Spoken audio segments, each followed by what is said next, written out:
Bonjour, alors aujourd'hui on va voir deux joies simples de la vie. D'une part, le coloriage, et d'autre part, la théorie des représentations. Alors ces deux joies simples de la vie peuvent être aussi en connexion avec une troisième joie simple de la vie, c'est-à-dire le problème d'agrègue. Ça pourrait faire un très joli problème d'agrègue parce que finalement c'est à la fois dans le programme d'agrègue, et c'est assez transversal, c'est assez original, c'est assez élégant. Donc ça pourrait faire... je dis ça, je dis rien. Voilà.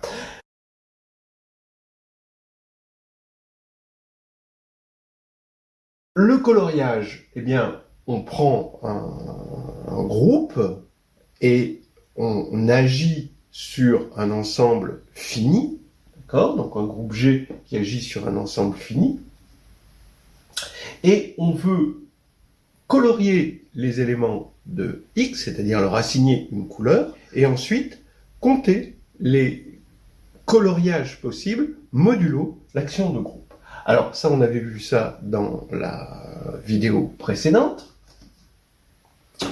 Le théorème qu'on avait vu, c'était le théorème de Polya, et je vais le rappeler. Donc si G agit sur X, X de cardinal N, le polynôme générateur de coloriage à k couleurs de X peut s'écrire comme ceci. Alors le polynôme générateur de coloriage de X, ça va être, il va être somme de monômes, et ces monômes vont dire de combien de façons modulo G on va pouvoir colorier X avec un nombre, on va dire MJ, de couleurs J données.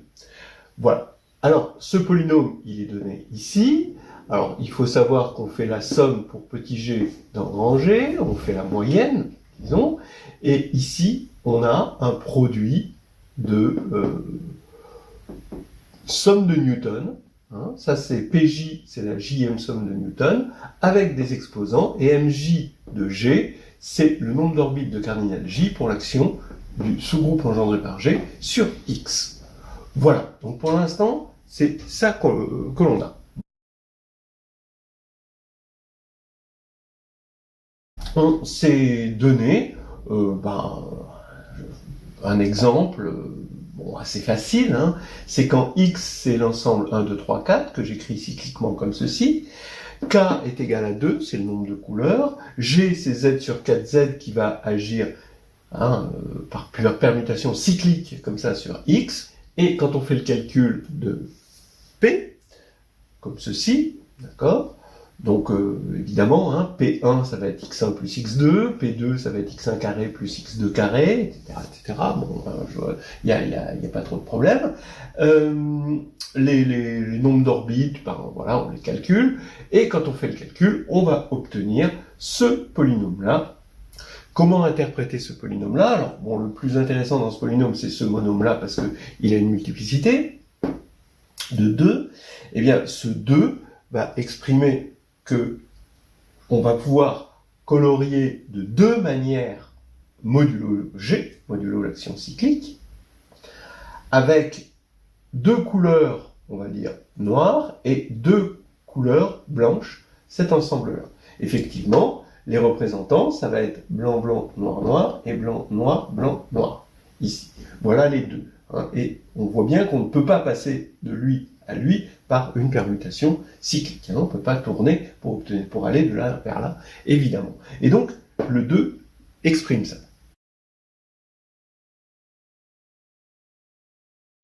Alors maintenant, ce qu'on va faire, c'est une autre formulation de notre polynôme générateur P. On va supposer pour ça que l'action est fidèle, que l'action de G est fidèle. Bon, ça, c'est quelque chose, une supposition, une hypothèse complètement indolore, étant donné que, quitte à quotienter par le noyau de l'action, on peut toujours supposer que l'action est fidèle sur X. Et ça ne change pas la nature fondamentale de l'action, ni la nature du coloriage modulo G. Qu'est-ce que ça va faire? Ça va faire que G, maintenant, va s'injecter, puisque l'action est fidèle, on sait que G s'injecte dans le groupe de permutation de X, qui est isomorphe à Sn. Donc on va pouvoir supposer, sans perte de généralité, que G est un sous-groupe de Sn, et ça ne change rien à notre problème de coloriage. Très bien. Mais maintenant, qu'est-ce que ça va faire? Le fait que G soit un sous-groupe de Sn, ça veut dire que chaque élément de G va avoir une décomposition en cycle à support disjoint, dont on peut regarder les longueurs. Alors ces longueurs de cycle, je rappelle que le cycle de longueur 1 compte aussi. Ces longueurs de cycle, on regarde le nombre de cycles de longueur J donnés, et on va les regarder en décroissant, ce qui va nous donner ce qu'on appelle une partition de N. Alors, à G, donc on peut associer une partition de N. Donc ici, vous avez donc MJ de G va devenir le nombre, ce qui était ici, c'est-à-dire le nombre d'orbites de cardinal J pour l'action de G, du groupe engendré par G sur X, ça va devenir le nombre d'orbites de cardinal J pour l'action de G, mais cette fois-ci sur l'ensemble 1n. Donc d'une permutation, du sous-groupe engendré par une permutation, sur l'ensemble des éléments allant de 1 à n. Mais ça, c'est les longueurs de cycle. Donc les MJ de G deviennent la taille des cycles de longueur J dans la décomposition en cycle à support disjoint de G. Donc ça, c'est quand même assez intéressant. Et donc on sait que à un élément G de Sn, on peut lui associer une partition, ce que je vous disais tout à l'heure, de n, d'accord. Donc par exemple ici, on a Z sur 4Z, donc ça agit évidemment de façon fidèle sur X, donc il y a le noyau trivial, et donc là c'est le 4 cycles, d'accord, G est engendré par le 4 cycles 1, 2, 3, 4. Donc la partition de 4 que l'on obtient, donc on voit G comme un sous-groupe de S4, et on va avoir dans G 1, 2, 3, 4, lui il correspond à la partition 4 de 4. C'est-à-dire 4 c'est égal à 4 tout seul. Il va y avoir dans l'autre sens 1, 4, 3, 2 qui va correspondre aussi à la partition 4. Quand on va élever 1, 2, 3, 4 au carré, là on va obtenir donc la symétrie centrale, ou si vous voulez le demi-tour, qui envoie 1 sur 3, 3 sur 1, 2 sur 4 et 4 sur 2. Donc là, la partition associée, c'est 2, 2. Alors là, ça se voit pas tellement que c'est par ordre décroissant, mais c'est par ordre décroissant, parce que c'est décroissant au sens large. Et puis bien sûr, il y a l'incontournable élément neutre, et lui, sa partition associée, c'est 1, 1, 1, 1. Donc que des partitions de 4, c'est-à-dire que quand vous sommez, ça fait 4, et c'est en ordre décroissant. Bon, là on ne le voit pas tellement. Désolé, il aurait fallu un exemple un peu plus compliqué pour qu'on voit cette décroissance, mais sachez par exemple qu'un 3 cycles dans S4, la partition associée, c'est 3, 1. Voilà, 3,1. Voilà. Bien. Alors, en quoi ça change notre vision des choses? On va maintenant pouvoir relier ce polynôme générateur avec des éléments peut-être un peu plus familiers. Alors, regardez. Dans un premier temps, on va écrire P comme 1 sur cardinal de G, somme de G dans G, et là, c'est simplement le polynôme de Newton, qu'on va appeler P indice lambda G. Donc lambda G, donc, je vous rappelle, c'est la partition associée à G, qui maintenant est dans Sn. Et ce qu'on va appeler P lambda G, c'est le produit des PJ MJ de G. Donc j'ai rien fait du tout, d'accord. Donc en gros, quand vous avez une partition, par exemple 3, 1, vous pouvez lui associer un polynôme de Q de x1 jusqu'à xk, k c'est le nombre de couleurs, et pour 3, 1, ça va être P3 fois P1. P3 fois P1, associé à la partition. Donc vous avez ça. Donc ça, pour l'instant, on n'a rien fait. Mais, en revanche, ça c'est quelque chose qu'on a vu dans la vidéo précédente. On a vu, bien sûr, comment on démontrait ceci ça a été démontré dans la vidéo précédente, mais on a vu aussi que autant les orbites dépendent de G, autant le nombre d'orbites ne dépend que de la classe de conjugaison de G.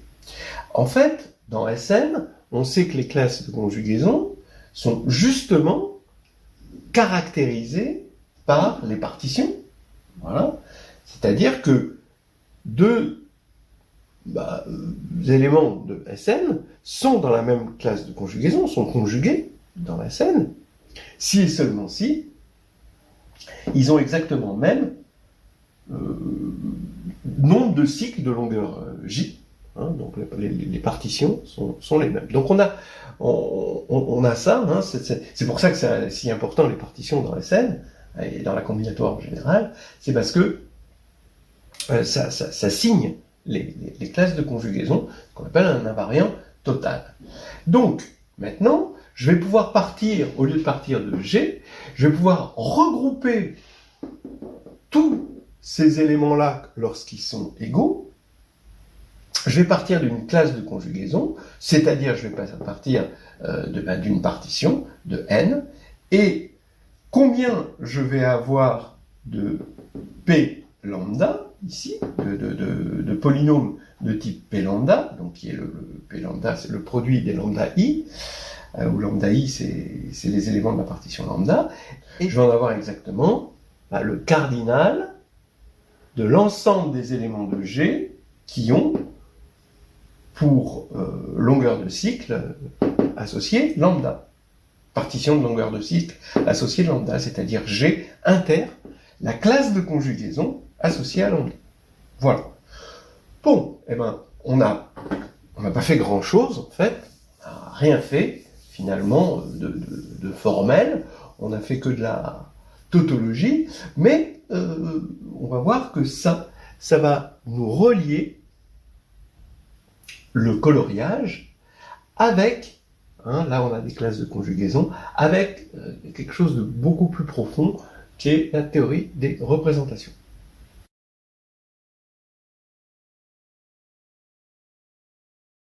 Alors maintenant, on va naviguer à vue du monde des coloriages vers la théorie des représentations. Regardez, on a G maintenant un sous-groupe de Sn, on a P ce polynôme, on va le réinterpréter avec la théorie des représentations de Sn.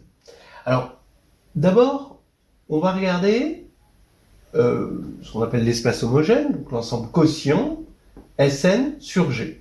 C'est pas n'importe quel ensemble, c'est pour ça qu'on l'appelle un espace homogène, c'est-à-dire qu'il est muni d'une action de Sn à gauche, tout simplement, quand vous écrivez sigma et vous le faites agir sur la classe, donc un élément de grand Y, donc la classe de taux, du G, ça fait sigma taux G. Donc c'est vraiment une action toute simple. Je vais regarder Y comme un ensemble avec des représentants ici, et je peux regarder formellement un espace vectoriel dont, sur C, de dimension S, S c'est l'indice de G, et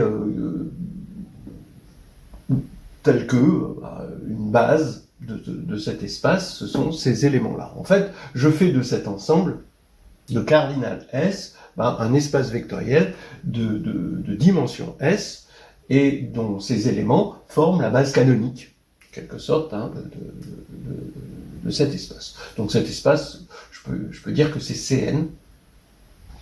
Et maintenant, je vais construire une représentation. Alors c'est une représentation vraiment très familière, c'est ce qu'on appelle les matrices de permutation.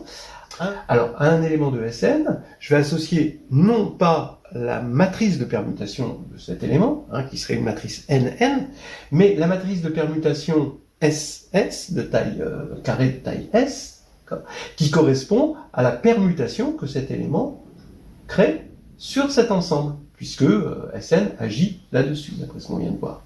Donc, à sigma, je lui associe la matrice de permutation, bon, je l'appelle, il y a trop de choses qui s'appellent P, donc j'appelle pi, la matrice de permutation, pi indice sigma, qui a en quelque sorte l'élément yi, on lui associe, qui est dans la base, on lui associe sigma de yi, qui est aussi dans la base. Donc c'est bien une matrice de permutation.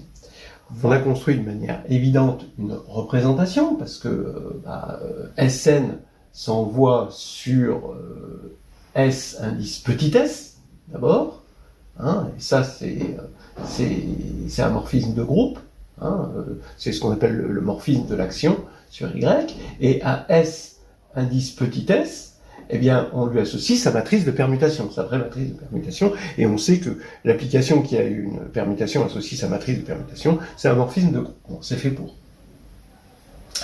Donc, on sait qu'il est intéressant de regarder son caractère. Alors, qu'est-ce que c'est que le caractère ? Par définition, le caractère, c'est la trace de la matrice qu'on obtient ici. Donc, si j'appelle ρ cette représentation, ce que je vais appeler le caractère de ρ, qui est indice ρ, c'est l'application qui à sigma donne trace de pi sigma. Bon, vous le savez, la trace d'une matrice de permutation, c'est le nombre d'invariants. Donc on va regarder le cardinal de l'ensemble des invariants par sigma. D'accord, sigma qui agit là-dessus, et on va regarder les éléments qui n'ont pas bougé. Donc, c'est le cardinal de l'ensemble des classes tau g, puisque ces éléments ne sont rien d'autre que des classes modulo g, telles que sigma tau g est égal à tau g, d'après ce qu'on a là. Alors, maintenant, ça veut dire que tau moins 1 sigma tau est dans G. Au lieu de regarder les taux G, je vais regarder juste les taux, et je vais diviser par le cardinal de G. Bon, évidemment.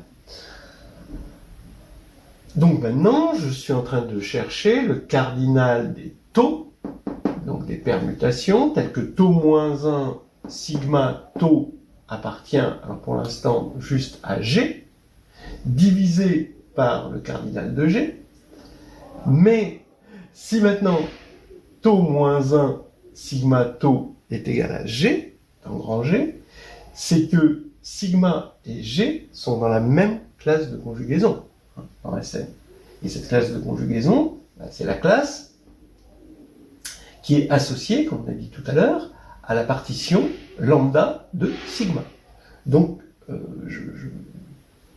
je rajoute ce G inter C lambda sigma.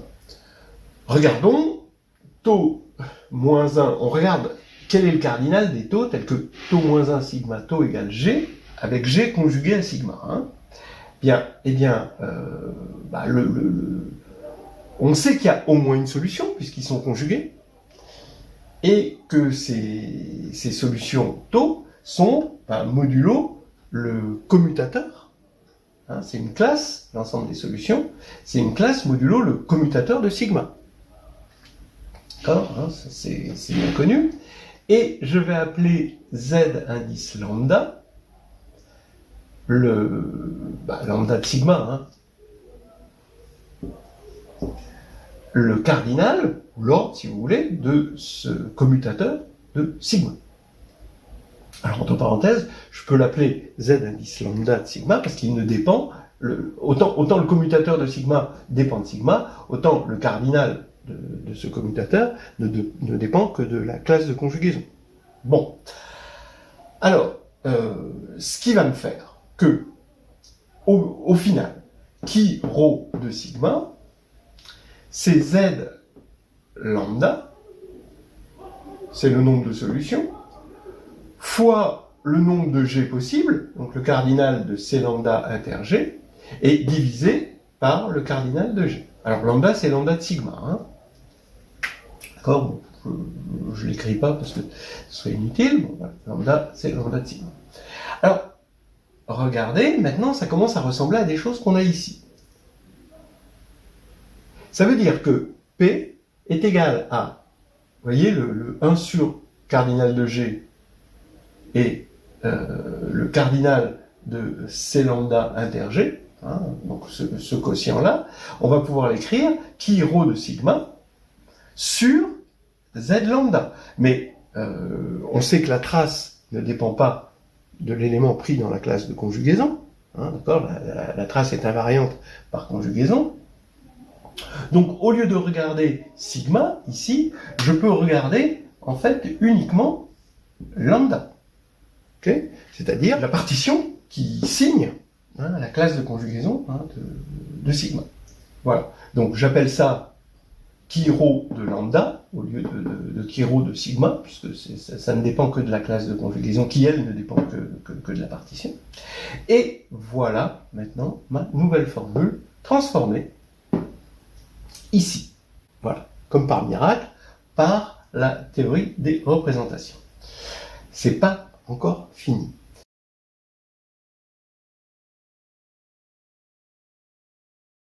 Pour l'instant, vous n'aviez pas grand-chose à savoir sur la théorie des représentations, juste que une représentation, c'est un morphisme de groupe vers des matrices carrées.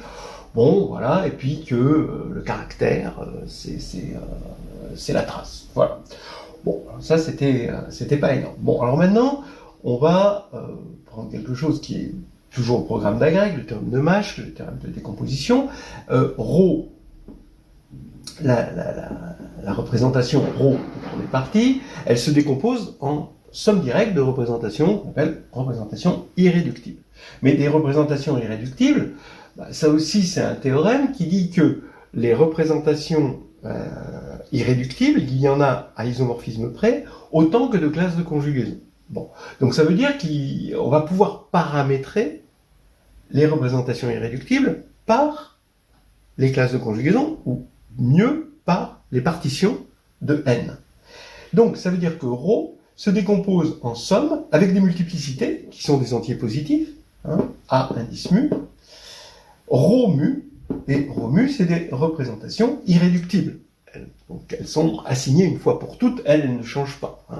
Elles sont dans la table de caractères de SN, elles sont dans l'atlas des groupes, voilà. Donc c'est quelque chose c'est des abacs, si vous voulez. C'est des choses qui sont bien fixées, ces représentations-là, alors que ça peut changer en fonction du groupe G, parfois groupe varie. Voilà. Alors, à partir du moment où ρ est somme directe de représentation, vous avez chi ρ qui va être égal à somme de A mu, on regarde les caractères associés à ces représentations irréductibles, donc on va avoir la même formule ici avec les caractères, ce qui nous donne envie de regarder les polynômes S mu égale chi ρ mu, une somme pour lambda partition de n, de chi ρ mu de lambda, sur z lambda, p lambda, de sorte à ce que ces S mu soient très utiles pour les coloriages, puisque le polynôme générateur des coloriages, ça va devenir, d'après cette formule et celle-ci, ça va devenir tout simplement A mu S mu. Voilà. Une somme pour tous les mu, toutes les partitions mu de n. Voilà. Donc ça nous fait une formule simplissime, mais elle est composée de quoi? Quand même d'objets qui sont en lien avec à la fois la combinatoire et la théorie des représentations. Alors, les A mu, eux, ils s'obtiennent à l'aide de théorèmes un peu savants de théorie des représentations. Pourquoi? Parce que, alors là, on va faire juste du hors programme, mais c'est juste pour la discussion. Cette représentation qu'on a construite ici, on l'appelle la représentation induite de la représentation triviale de G vers Sn. Voilà. C'est une Sn représentation qui est induite, ce qu'on appelle induite, de la représentation triviale.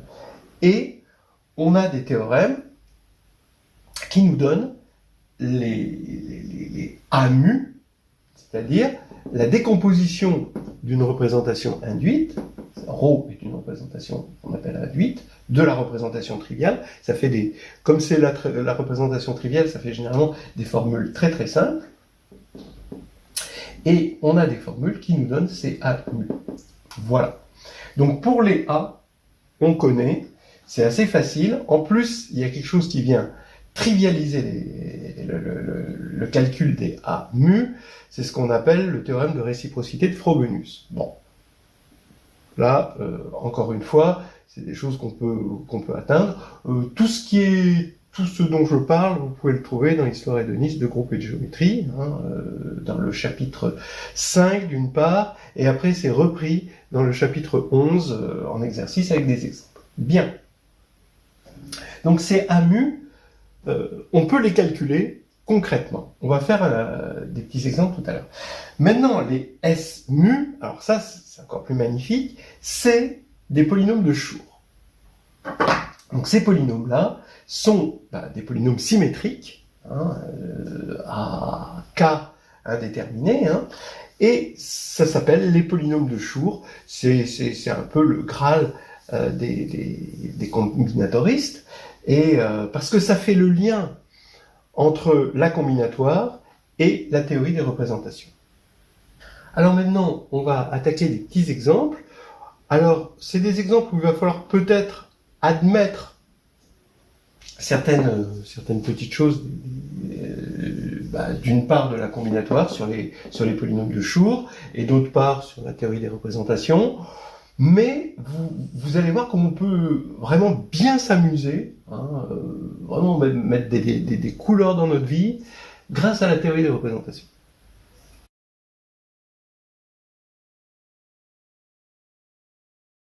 Alors, avant d'attaquer l'exemple, on va bien regarder dans les yeux ce polynôme de Schur. On va prendre mu, une partition de n, et bien S mu, il a justement une double interprétation. C'est cette transversalité qui est magnifique. D'une part, vous pouvez le dire avec de la théorie des représentations, donc vous l'écrivez avec des caractères de représentation irréductible de Sn, bien sûr, avec ici les polynômes de Newton, dont on sait qu'ils forment une famille génératrice sur un corps de caractéristiques nulles, des polynômes symétriques. Et donc là, vous avez la théorie des représentations, et d'autre part, vous avez la combinatoire qui va vous donner une autre interprétation par des tableaux de Young semi-standards. Donc on va expliquer ce que c'est sur l'exemple.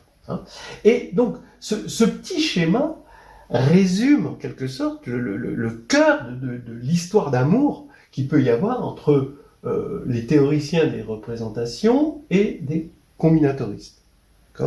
La combinatoire permet de faire des calculs pour la théorie des représentations, et même des calculs combinatoires, donc des calculs de coefficients qui sont des antipositifs, et inversement, la théorie des représentations donne corps, avec des espaces, des représentations, de la géométrie, à des problèmes de combinatoire.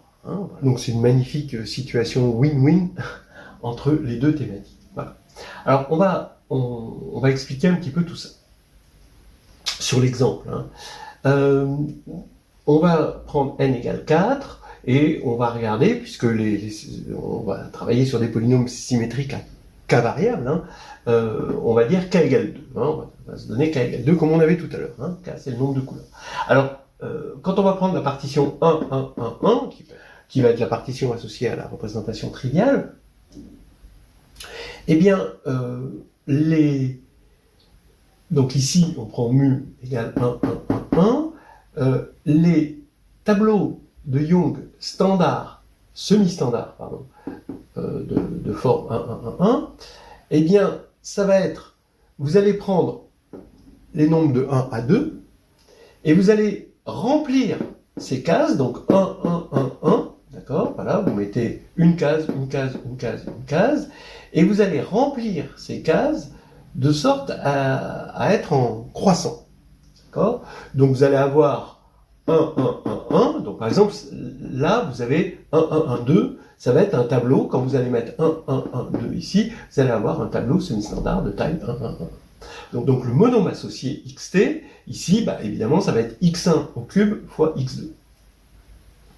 Donc vous voyez qu'avec la règle de la montée en croissance large, eh bien, vous allez avoir x1 puissance 4, avec 1, 1, 1, 1, 1, 1, 1, 2, 1, 1, 2, 2, 1, 2, 2, 2, et 2, 2, 2, 2, ici. Et donc vous allez avoir la somme de tout ça. Donc S, ici, ça va être cette somme. Voilà.